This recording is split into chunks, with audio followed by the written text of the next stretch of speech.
Hello, everyone, and welcome back to Ben and Danielle Reviews. I'm Ben, here with Jamie, and we are going to be talking today about our top 10 games from 2024, revisiting that list that I made at the end of 2024. I know Jamie did a similar list that wasn't all 2024 games, but it was some games in there. There was a lot of games that we got around to in 2025 that came out in 2024, and some games have kind of moved around. So I like to do this list to kind of compare, see where things were and where they're at now, if I still think about these games. Yep. So I had quite a bit of 2024 games to rank. I had probably about 15 to 20. Okay, yeah. So I have a top 20 here. I only had a top 10 last year. I was kind of pushing it a little bit last year. I didn't play as many. I feel like this year I played a lot more new releases than the previous year. But yeah. Yeah. I played I played a decent amount of 2024, but there's still a few I missed. Yeah. There's still a lot that I need to get to, but I feel more confident with this list now than I did with the list when I first made the 2024. That's how I feel about the 2025 list. Okay. I actually am quite happy with my 2025 list. I think there's some games that are going to move up and down, but I'm actually kind of happy. I feel like I played a good amount of 2025. But let's talk about 2024 games. Do you want to kick us off with your top 10? I'm going to talk a little bit about my list from last year, referencing it when I'm talking about games, but I want to talk about where I'm at with games now. All right. All right. Well, let's go ahead and get it started with that. Yep. So my number 10 is The Lord of the Rings Duel for Middle-earth, which is a re-implementation of Seven Wonders Duel. It's 2-player only, and it works similarly, but there's also differences. There's a different way to win than the military track. Okay. You have this map, and there's like area control, and you're trying to get the 7 different areas. And then there's also the science victory. I don't remember what it's called in The Lord of the Rings. And then instead of the military thing, there's also the Nazgul is chasing Sam and Frodo. Okay. And it has like this big plastic piece that's really cool. Okay. That's cool. Yeah, are you a Lord of the Rings fan? Not really. I've seen the movies, but... Okay. Yeah, I have no affinity to that franchise myself. But it's one that, I probably should try it. I like Seven Wonders Duel fine. It's just not a game that gets played a lot for me. But yeah, I've had opportunities to pick up this game and I haven't. Do you think that this game is better than Seven Wonders Duel? I think it streamlined some things, and I'd probably say it's better. At least without the expansions. Okay. Right on. Yeah, I haven't played any Seven Wonders Duel expansions at all. So I played the first one, Pantheon. Okay. Nice. All right. So my number 10 was actually my number 5 last year. And that's just because it's just not getting played as much. And that's Captain Flip. So Captain Flip is a light pulling out a tile from a bag and deciding, hey, do I want to keep it on this side or want to flip it to the other side? And then you're just placing it on your board and you're building up your own pirate ship crew. And that's all you're doing. You're not really doing anything with that crew. You're just trying to maximize points. It's a cute little game that plays quickly, and it plays, I think, up to 6 players. So, yeah. I'm not sure on that. Yeah, but it's something like that, and it's a cute little game. It has dropped a lot Yep. for me just because it's not getting played as much, and it is so light that there's just not as much strategy in there versus other games. But Mm-hmm. in 2024, we were playing that game quite a bit. Yep. Yeah. All right. That's my number 10, a Captain Flip. My number 9 is Draft and Write Records. Oh, yeah. I've been playing that a decent amount before and this year. It's a really fun game with a lot of combos, and you're trying to make your band, and there's these 4 colors that you're trying to connect to different things, and then there's a track with all these symbols that you're trying to get, and you're also trying to draft, or you're drafting cards to be able to do all this, and it's really interesting. Yeah, it's a fun one for sure, and I like that how Mhm. light it is. There's a lot of combos that you can get with these cards. Yep, for sure. You can definitely combo Mhm. off. Yeah, I enjoy this game quite a bit. It's definitely become one of my go-tos in terms of the Verban rights. Yep. Yeah. Right. So my number 9 is also another one that was played a ton during 2024, and I was one of the early people to play this game, and it's just dropped because it's just been played too much, I think. And that's a little Mhm. card game called Pixies. Yep. I had it at number 4 last year. It's one that we played a ton on BGA.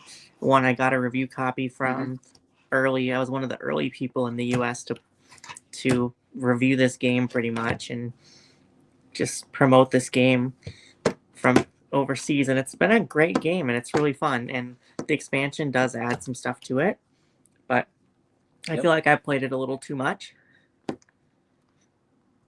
But yeah, it's a That cute was little one that game. was on my short list. Yeah, it's a cute game, and it's still in my top 10 from the year. Yep.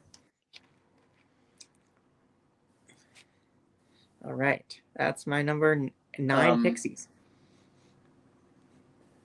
My number 8 is Wormspan. Okay. I haven't been playing it as much, is probably why it's fell down. It's Sure.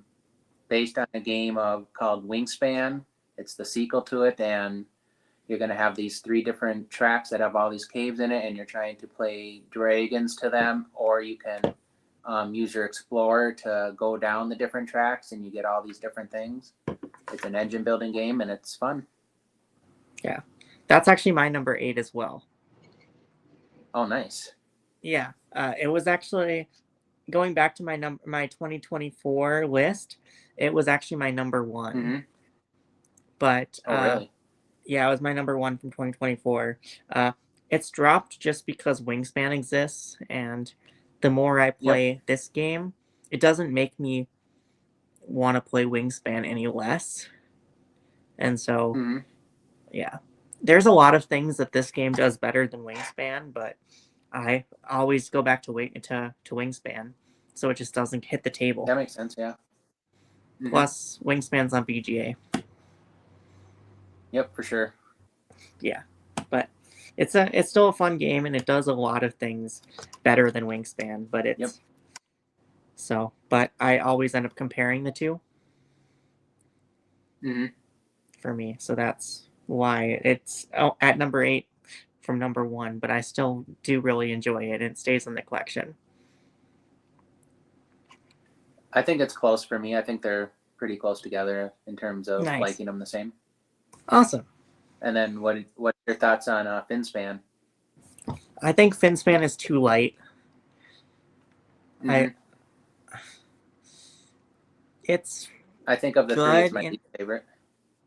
Yeah, I think it's just it's good game, but it's just too light for me to want to break it out. And I don't feel like Wingspan is hard enough to dissuade me, I should say, from teaching it to new gamers. Yep. I think in almost all situations, I will just bring out Wingspan instead, or Wormspan. Yep, same. But Mm-hmm. Sharita really likes it, so it stays in our collection for that reason alone. Yep. And so, but other than that, though, it's a great game, and I still rate it an 8 out of 10. It just doesn't hit the table. Yeah, it's a good game. Yep. Yeah. All right, that's our number 8. My number 7 is a 2-player trick taker called Lone Wolves. Oh, okay.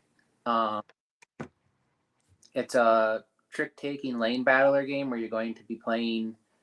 The wolves are numbered 2 to 7, and you're trying to either win tricks or lose trick. If you lose the trick, you flip the fox over on the lane, and then the person who loses gets one of the powers that is in the middle. And they give you points for the ones that are flipped over are called lone wolves, and you could get a point for every lone wolf you have on that lane. And then how it works is there's points in the middle of each of the 5 lanes, and you're going to whoever has the most of the numbers summed up together at the end is going to win that one. So it's an interesting trick taker of which ones do you win and which ones do you lose. Okay.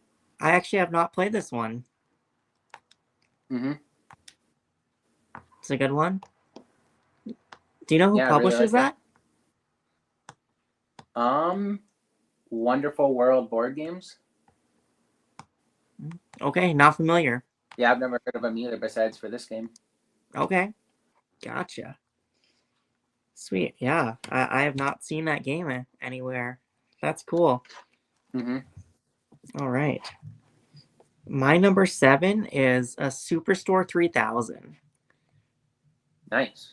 So that was my number 9 last year, but it has moved up to number 7 just because it's getting play and it's a light enough game that I can teach people, but it's got some strategy in there, and the theme is pretty cool. It's this futuristic mall theme. You're building out this like skyscraper sky mall, I guess. And you're placing these tiles and building these different entrances and different shops in your mall to attract customers and satisfy customers. And I think that the special tiles that are really odd shapes are pretty fun. Yep. Awesome. That's a good one. We played that in person and on BGA. Yeah, it's available on BGA, and it's a fun game to play. Yep. For sure. All right. Yeah, that's my number 7, Superstore. My number 6 is one we played on BGA, and I got my own copy of it because of that. It is called Castle Combo. Yes, Castle Combo. You're going to be making a 3x3 grid, and on each card there's going to be shields on the top, and then a way to score that, and then some kind of reward like money or something. And you're going to be moving this messenger either to the top row or the bottom row, and you can take one of the cards there. And it's just a really interesting game. Yeah, this is a fun one. This is definitely one that we've played a lot of this game, and there was an expansion that came out this year for it. We played this game before it came out in America, I think. I think so, yeah. Yeah, this was one that we got a lot of plays of, and it's a fun one for sure. And just the way each card scores uniquely, and how some complement each other and some work against each other is kind of interesting. Yeah, it's interesting the way it combos together. Yeah. I do like how BGA scores it for you. I don't have to do all the math. I don't have to do all the math in my head. Mm-hmm. But I still own a copy, and I play it occasionally. But BGA is my preferred way to play this game. Mm-hmm. All right. Good choice. So my number 6 was actually my number 7 last year, so it stayed pretty steady in that spot, and that is River of Gold. Yeah. So I've never played Legend of the Five Rings, the trading card game. So I have really no affinity to the uh, IP itself, but you are playing basically as like ship merchants and you are moving down this river. And as you move down this river, you are going to be stopping at different places and getting currency and delivering goods to customers. And you got these customer cards that want different resources, and you have this currency called Koku where you're turning that in to buy different tiles and such. Yeah, and then you're working your way down the river. So That's a got really quite a bit good of. one. It almost made my. Oh wow, it didn't make your list. Nope. Wow, I thought for sure this one would be on your list. Okay. Nope, just missed it. Okay. Yeah, I think this was in Sharita's like top 10 of all time. Oh, really? Nice. Yeah. Yeah. So, yeah, this is one that we play quite a bit. Yeah, that's River of Gold. Yep. My number 5 is Kinfighter Delve. It's Ah. 1-2. With one box, it's 1 to 2 players, and I think if you get multiple boxes, you can go up to 4. Oh. I like it best at 1 or 2. I've played it both ways, and it's just a really fun game where you're going to have this boss, and you're going to be diving down the well, and there's 4 different things. There's challenges and fights, and you have to roll dice and play cards, and it's just a really unique game. I haven't played it a lot, so it's one I'm going to keep playing and explore more of, and it could go higher on the list. Oh, awesome. Yeah, so this is one of your 2025 games that you just got recently, wasn't it? Yeah. I got it a few months ago, I think. Okay, nice. And it's one of your games that you play solo? Mm-hmm. Okay, cool. I haven't played it that much as I would like to have, but it's one I'm going to keep playing and go through all the content. Okay. Yeah, there's definitely going to be more content coming for this game, I believe. Yep. So, yeah. You opened up a can of worms there. Mm-hmm. All right. That's the trouble with me. Get into Yeah, you like to get. I got to own everything. Yeah, you like to collect all of everything for everything, and that's cool though. I'm glad you like that game. I don't know. It's something I would try. I don't know if I'd buy it. Mm-hmm. All right. So my number 5 is actually kind of a surprise to me because it's an IP that I don't care about, which is Lord of the Rings, and it's a genre that I don't have too much affinity for, and that's trick-taking games. And that's Fellowship of the Ring, the trick-taking game. That's a good trick-taking game. I like it a lot. Yep, for sure. It's somehow they managed to take like cards, like numbered cards, and make it thematic. Mm-hmm. And give it a story, like add story to the fact that like they basically took the crew and gave it like a legitimate story.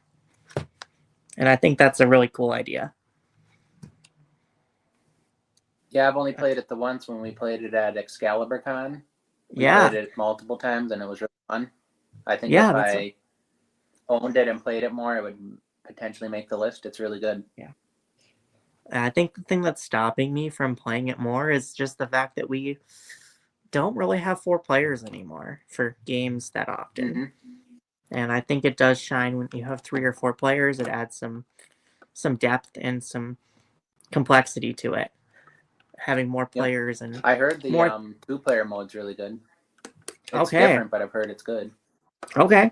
It uses like a pyramid, I think, similar to Seven Wonders Duel or something like that. Okay. Interesting. That's interesting. I might have to look into that. Yeah, that was not on my list last year because we had just played it back in August. hmm But yeah, it's a fun one. All right. My number 4 is one we played on BGA, and then I got a copy and I've played it many more times since. It's Let's Go to Japan. Okay. In that one, you're going to be planning your trip Monday to Saturday, I think it is, and you're going to Tokyo and Kyoto, and you're going to be playing the blue and pink cards into these different rows, trying to match the different symbols, and then on each card there's a scoring card or a scoring objective, and it's just fun because you're card drafting, and it's just one I've really liked.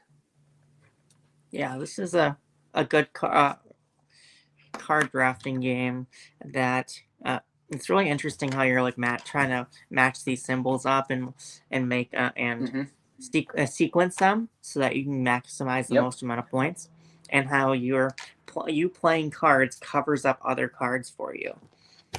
So you got to decide which one you want Yep. to end your day with, because that's going to be your featured activity, and that's going to be the one that you're going to be able to score. Yep. Yeah. Yeah, my friend Wendy, this is her like number one game, hmm and so yeah, It's definitely up there for me. It's one I really love. yeah, yeah. It was in my top 20. It didn't make my top 10, but it's in the top 20 from hmm 2024 for sure. All right, so my number 4 is was actually a game that was sent to us for review in part, and it's just a really beautiful game that plays really well, and that's Biome. So Biome is this going to be like, you have this board that's like Earth in a way. You have these things and you're playing these plants and playing these animals, and these animals need to be adjacent to these trees in order to uh, hatch birds and so babies basically, like little rodent and baby birds, and you have these little like wooden nests that you're putting on the board and putting babies inside of them, and your opponents can play predator animals to try and eat these babies and score points from you. And yeah, it's a cute game, and we actually just played it a week ago or so. Again, You did? yeah, I haven't played that one yet. yeah, you got to try that one. It's a fun one. It's cute. hmm Does it work well at 2? Yeah, that's how I like to play it.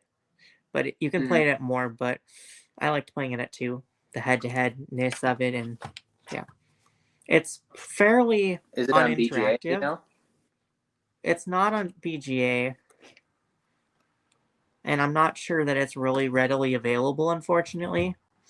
It was kind of a hmm Kickstarter game that had a slight retail release, but nothing since. It's a small publisher. It's their first game, but I think it's definitely up your alley. Yeah, it's one I don't know too much about, but I'd like to try it. Yeah. It's one of the better nature games out there for uninteractive nature hmm games. Yeah. Cool. And that's Bio. My number 3 is Cities. Okay.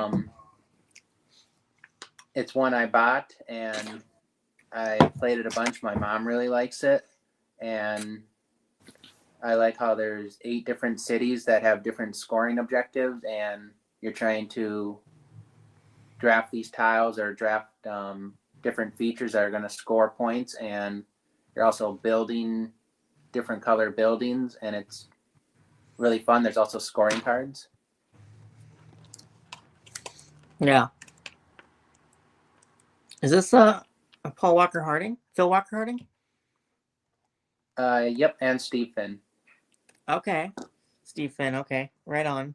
Yeah, I think the different drafting things that you're doing all at once, like you have to like you're Yep. placing your workers down to claim different things and choosing what you want to prioritize. If you want to prioritize getting first choice of buildings or getting first choice of what tiles you put on your board or prioritize these victory point cards.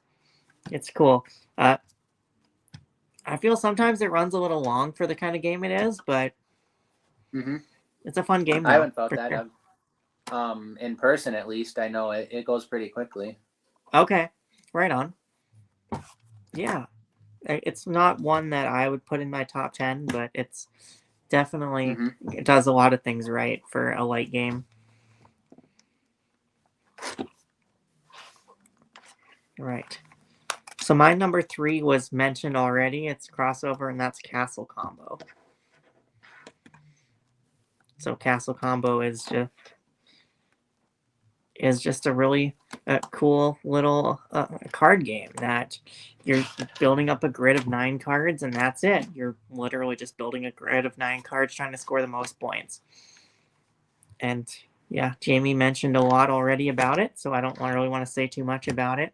Aside from that, it was my number 2 at the end of last year, and now it's moved down to 3, so it's basically the same spot.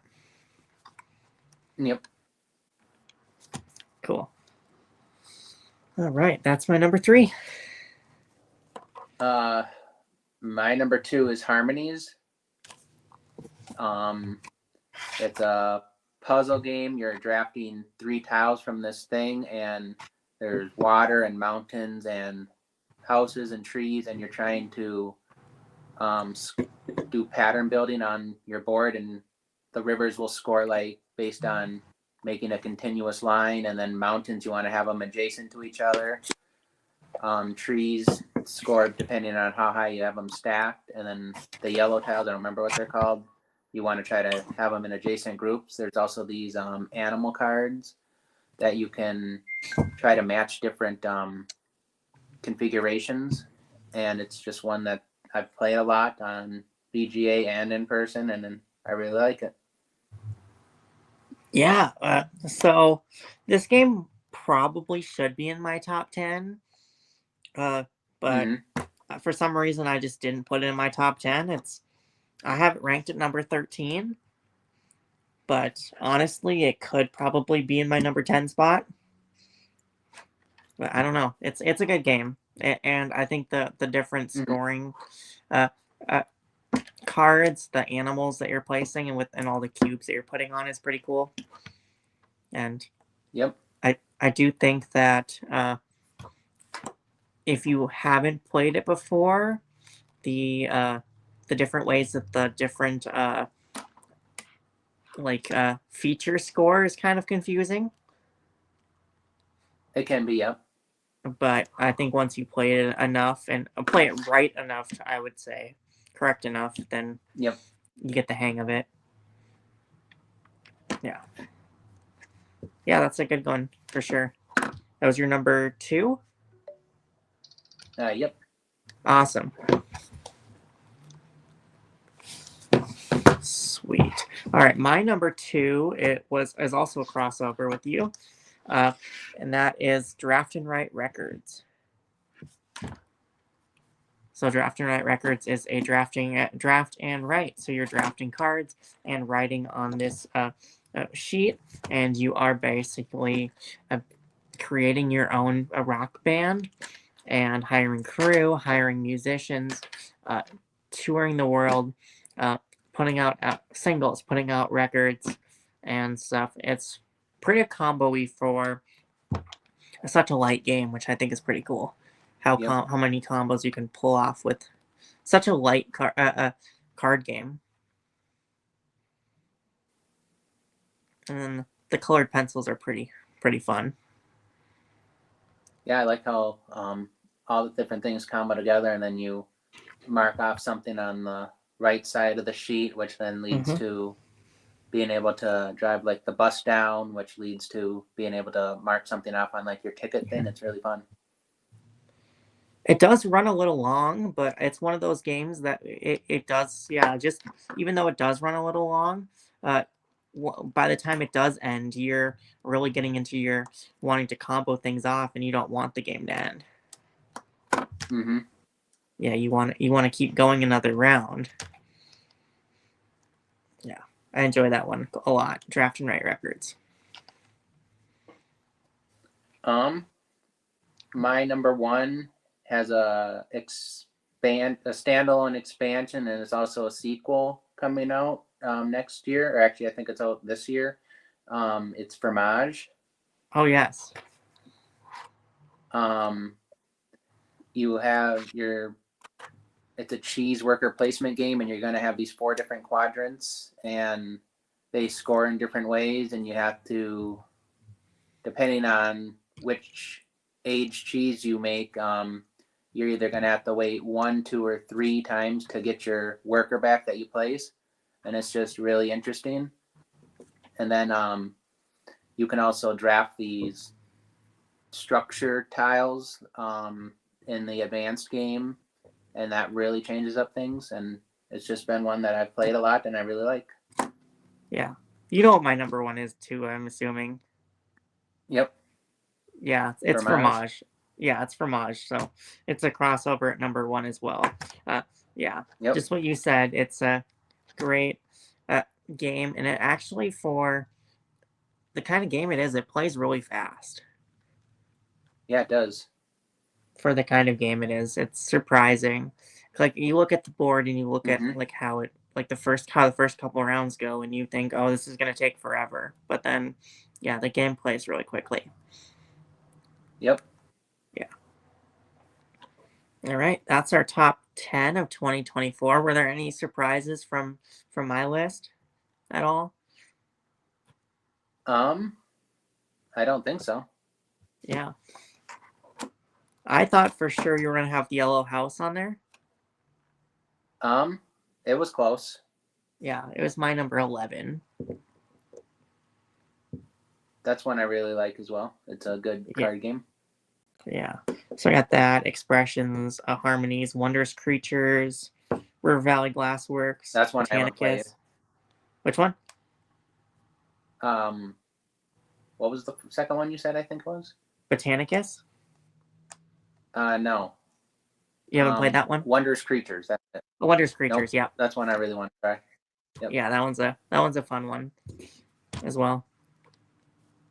I got to relearn it though. It's been a while. Mm-hmm. Right. How does it? How is the player count on that one? I played it at 2 and it played okay. I haven't played it at higher player counts though. But I know I was just wondering if it played well at like 3 or 4 or 2. I would imagine well. so. I think with 3 or 4, you're just your area control. You're just in each other's way more so than with 2 players. And you have these like big meeple things that are taking up space on the board, picking up multiple spaces, and yeah, when you have 3 or 4 players, that gets to be a large chunk of the board, I would imagine. Yep. Yeah. But yeah, I enjoyed it. It seemed like 2 players, you got to do a lot more of what you wanted to do. But, that makes sense. Yeah. Yeah. All right. And that is our top 10 of 2024. We revisited. Stay tuned for more videos to come. We have a top 10 of 2025. We got our top 10 anticipated games of 2026. And we got our top 100 coming up. I'm really excited about the top 100 this year. There's going to be a lot of movement up and down. I played a ton of games. We both played a ton of games this year. There's a lot I want to talk about. I think this year might be the year I played the most games. Oh yeah, I actually have that. I can figure that out for you. Oh, here we go. I did up until November.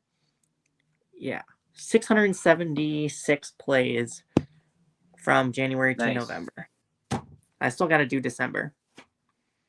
But yeah. Yeah. You and I have played almost 500 games together Wow, really? this year. Yep. Yeah. Yeah. All right. That is our top 10 of 2024. Thank you everyone for tuning in. We'll catch you at the next one. Have a good one. Bye.